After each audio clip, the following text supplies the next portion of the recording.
Assalamualaikum warahmatullahi wabarakatuh.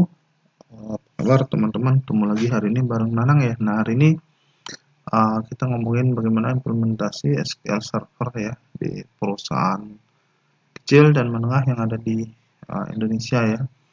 Nah tapi sebelum lanjut, buat kamu yang belum subscribe di channel Nanang ya, diklik dulu ya tombol subscribe-nya yang ada di bawah video ini. Nah bicara soal SQL Server ya, SQL Server itu banyak yang digunakan di perusahaan-perusahaan yang ada di Indonesia ya, baik itu perusahaan kecil menengah kemudian perusahaan besar ya, apalagi di multinational company. Nah, jadi SQL Server itu merupakan database server di BMS ya, yang dibuat oleh Microsoft yang udah ada ya sejak versi sebelum 2000 ya, jadi ada SQL Server 2000. Nah sebelumnya itu ada SQL Server 7 ya, kemudian ada SQL Server 6.5 dan SQL Server 6 ya, yang jalan di atas Windows NT ya.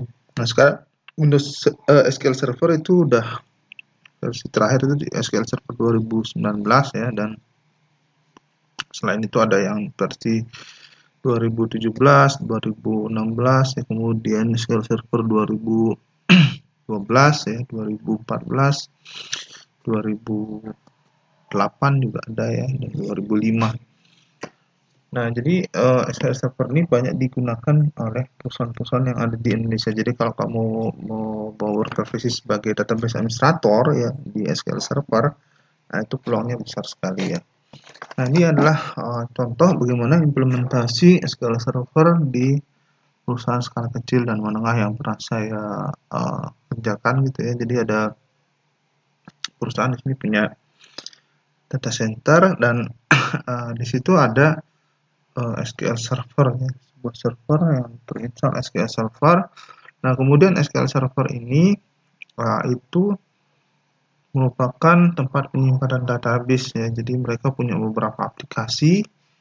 Karena ada aplikasi satu itu untuk HR ya, kemudian aplikasi 2 untuk SaaS, kemudian ada aplikasi 3 untuk finance ya. Nah, aplikasi-aplikasi ini punya server yang terpisah ya. Jadi masing-masing aplikasi itu punya server sendiri. Nah, kemudian mereka menyimpan database-nya itu di sebuah database server ya, di SQL Server. Jadi mereka menggunakan server. Nah, tadinya ini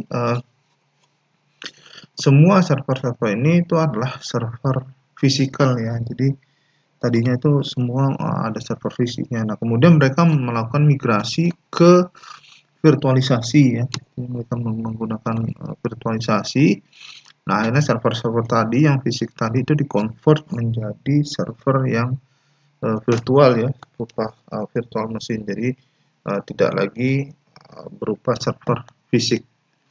Jadi aplikasi itu menjadi sebuah VM sendiri, yang kemudian aplikasi kedua itu menjadi VM sendiri juga, kemudian aplikasi 3 itu juga menjadi VM sendiri, dan kemudian database server SQL servernya itu juga menjadi sebuah VM yang terpisah seperti itu. Nah, kemudian mereka juga di sini punya backup server yang akan membackup database SQL server ya.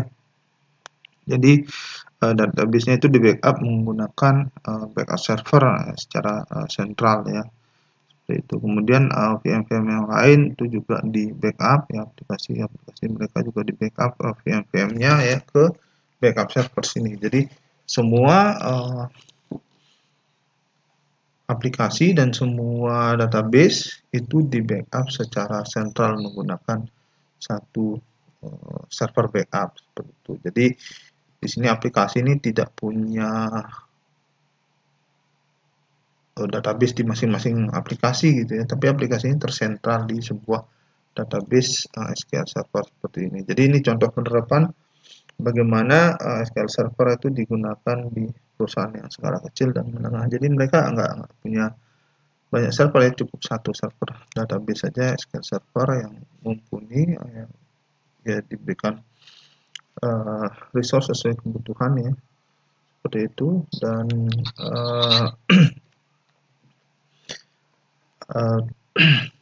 aplikasi-aplikasinya itu juga dipisahkan VM. Jadi semua aplikasi itu punya database secara sentral ya di satu database SQL server. Nah, mungkin itu dulu pertemuan kita bagaimana membahas bagaimana SQL Server diimplementasikan di perusahaan skala kecil dan menengah gitu ya. Nah, buat kamu yang udah nonton video ini, kamu bisa kasih like, kemudian komentar kamu tentang video ini. Saya tunggu dan bagikan video ini ke teman-teman kamu agar mereka belajar apa yang kamu tahu. Kunjungi blog saya, linknya ada di blog video ini juga. Dan buat kamu yang belum subscribe dari kemarin ya, ditunggu ya, diklik dulu tombol subscribe-nya yang ada di blog video ini dan bunyikan belnya. Jadi kalau ada video baru dari saya, nanti langsung muncul notifikasinya ke YouTube kamu.